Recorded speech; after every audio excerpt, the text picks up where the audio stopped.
Welcome friends in health rainbow. दोस्तों, आज इस वीडियो में हम बात करेंगे नसों में परेशानी मतलब नर्व प्रॉब्लम्स के बारे में सभी इन्फॉर्मेशन।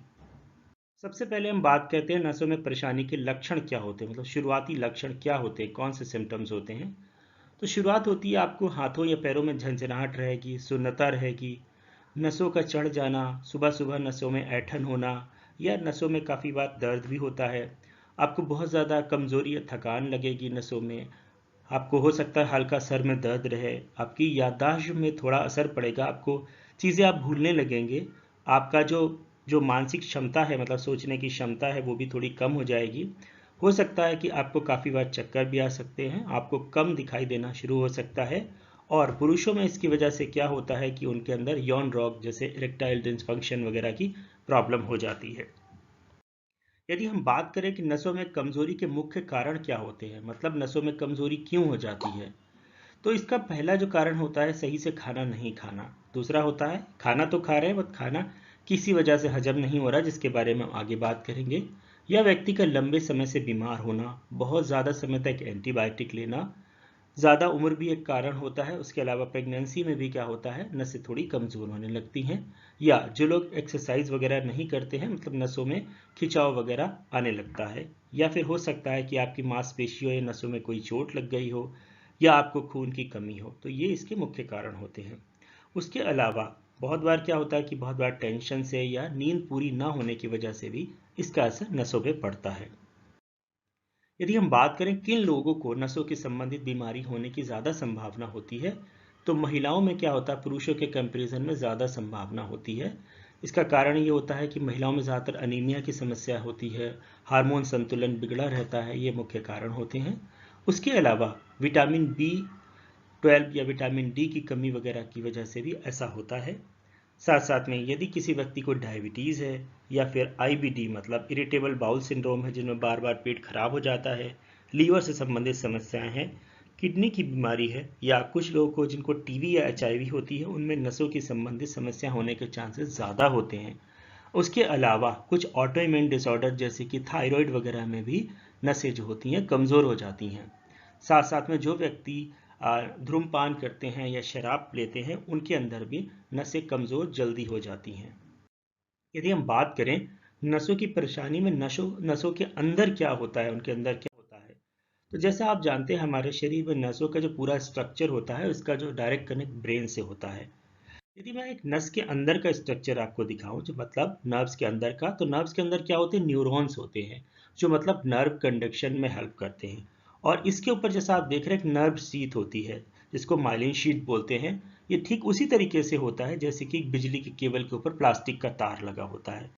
काफ़ी बार क्या होता है, डायबिटीज़ या दूसरी अन्य समस्या जिनके बारे में भी हमने बीमारियों के बारे में डिस्कस किया, या खाने में कमी की वजह से जो ऐसा होता है, तो उसमें क्या होता है, काफ़ी बार ये माइलिन शीथ जो होती है, मतलब नर्व शीथ जो होती है, वो कमज़ोर होने लगती है, जिसकी वजह से आपको झंझनाहट लगती है। और अगर आप इसका समय पे इलाज नहीं करवाएंगे तो ये टूट सकती है, जिसकी वजह से पैरालिसिस तथा अन्य बीमारियां हो सकती हैं, जिसके बारे में मैं आगे डिस्कस करूंगा। तो यदि हम बात करें कौन सी बीमारियां होने की समस्या ज़्यादा होती है, नसों से संबंधित कौन सी बीमारियां ज़्यादा होती हैं, तो पहला ये कि पेरिफेरल न्यूरोपैथीज, मतलब इसमें झंझनाहट वगैरह रहती है, आपकी नसें वगैरह सही से काम नहीं करती हैं। सciatica, जिसमें क्या होता है, आपके पैर में दर्द होता है, आपका पैर और हाथ सही से काम नहीं करते हैं, आपकी कानों में घंटियां बजती हैं, या एपिलेप्सी की वगैरह के दौरे पड़ना, सेरेब्रल पाल्सी या बेल्स पाल्सी की बीमारी हो सकती है, पार्किंसन डिजीज़ वगैरह है, मल्टीपल स्क्लेरोसिस है, अल्जाइमर डिजीज़ है, डिप्रेशन, इन सभी की बीमारियों के बारे में मेरे चैनल पर वीडियो अवेलेबल हैं। आप विजिट करके इन तमाम बीमारियों के बारे में वीडियो देख सकते हैं। यदि हम बात करें नसों की कमजोरी को दूर करने के लिए क्या खाएं, कौन सी डाइट जो होती है नर्व्स प्रॉब्लम को दूर करती है, मतलब healthy diet for nerves problem, तो उसमें सबसे पहला होता है विटामिन ई, जो होता है जिन चीज़ों में, जैसे कि बादाम है, मूंगफली है, सरसों के बीज हैं, उसके अलावा मेवे वगैरह, दूध, ये क्या होता है, इसमें विटामिन ई होता है जो नर्व कंडक्शन में हेल्प करते हैं। दूसरा होता है जिंक। जिंक में जैसे कि अनाज हो गए, फलियां हो गई, मछली है, मीट है, अंडे वगैरह, ये काफ़ी हद तक मदद करते हैं। उसके अलावा कैल्शियम रिच फूड जैसे कि पनीर, दूध, दही, सोयाबीन, ये भी नसों के कंडक्शन में मदद करते हैं। उसके अलावा विटामिन सी जैसे कि नींबू, संतरा, कीवी, अमरूद, ये क्या करते हैं, नए सेल्स डेवलपमेंट में शरीर में मदद करते हैं, जिससे क्या होता है, नसें भी मजबूत होती हैं। उसके अलावा हरी पत्तेदार सब्जियां जैसे कि पालक है, सरसों का साग, मेथी, बथुआ, अरबी, सहजन तथा अन्य बहुत सारी सब्जियां होती हैं, ग्रीन जो सब्जी होती है जैसे कि मटर वगैरह, आप उनका भी सेवन कर सकते हैं। यदि हम बात करें किसी व्यक्ति को नसों में परेशानी है तो उसके लिए कौन सी जांच करवाएंगे, मतलब इन्वेस्टिगेशन फॉर नर्व प्रॉब्लम्स, कौन सी जांच करवाएंगे, तो उसके लिए सबसे पहले आपको कंप्लीट ब्लड काउंट टेस्ट करवाना पड़ेगा। ये जेनेरिक टेस्ट होता है और ईएसआर। कंप्लीट ब्लड काउंट में आपको पता चलेगा कि आपके अंदर खून की कमी तो नहीं है। ईएसआर जो बताएगा इन्फेक्शन है। उसके अलावा नसों से संबंधित जो मेन टेस्ट होता है वो होता है विटामिन B12 टेस्ट, और साथ में विटामिन डी जो कैल्शियम की कमी की बताता है। उसके अलावा आप कुछ अन्य टेस्ट भी करवा सकते हैं। HbA1c जो डायबिटीज़ के लिए होता है, KFT यदि किडनी सही से काम नहीं कर रही है, LFT मतलब लीवर सही से काम नहीं कर रहा।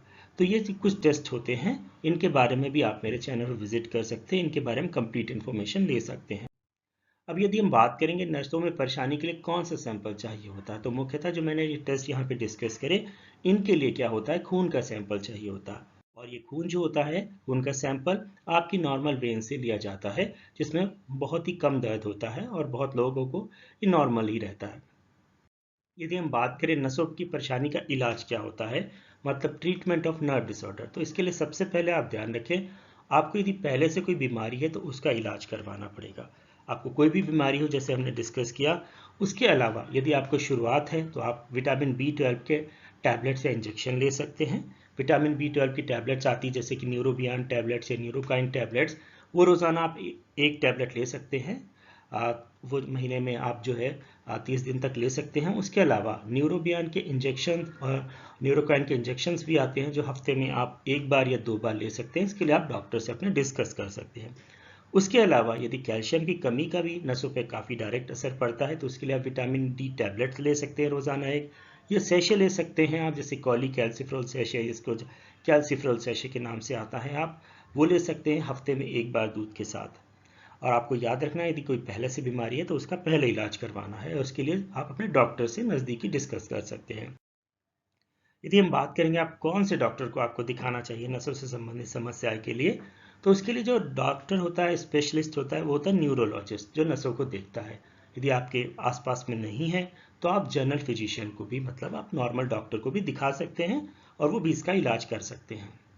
यदि हम बात करें नसों में परेशानी दूर रखने के लिए कौन कौन सी एक्सरसाइज आप कर सकते हैं, तो बेस्ट ये होता है यदि आप चल फिर सकते हैं, आपको शुरुआत है तो आप दौड़ेंगे और या वॉक करेंगे तो इससे काफ़ी फ़ायदा होगा, आपकी नसों में मूवमेंट होता है। और यदि आप जिम वगैरह की एक्सरसाइज कर सकते हैं तो बेस्ट है, अगर आपका हाथ पैर सही से काम कर रहे हैं।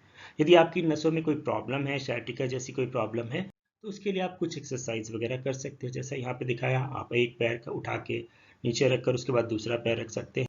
उसके अलावा आप लेट कर भी एक्सरसाइज कर सकते हैं, एक एक पैर की, दोनों पैर की। उसके अलावा आप इस तरीके से अपना पैर मूवमेंट वगैरह भी कर सकते हैं। बाकी इसके लिए आप मेरे चैनल पर विजिट कर सकते हैं कौन सी और एक्सरसाइज करनी है। लास्ट में आपको मैं बताना चाहूँगा, यदि आपको नसों में संबंधित कोई भी परेशानी है तो उसको अनदेखा ना करें, इसके बहुत घातक परिणाम हो सकते हैं, आपको बहुत गंभीर बीमारियां हो सकती हैं। सो यदि आपको ये इन्फॉर्मेशन अच्छी लगी हो तो प्लीज़ लाइक शेयर करना ना भूलें, और आपकी कोई क्वेरी है तो कमेंट बॉक्स में कमेंट करें। With this, thank you very much for watching health Rambo.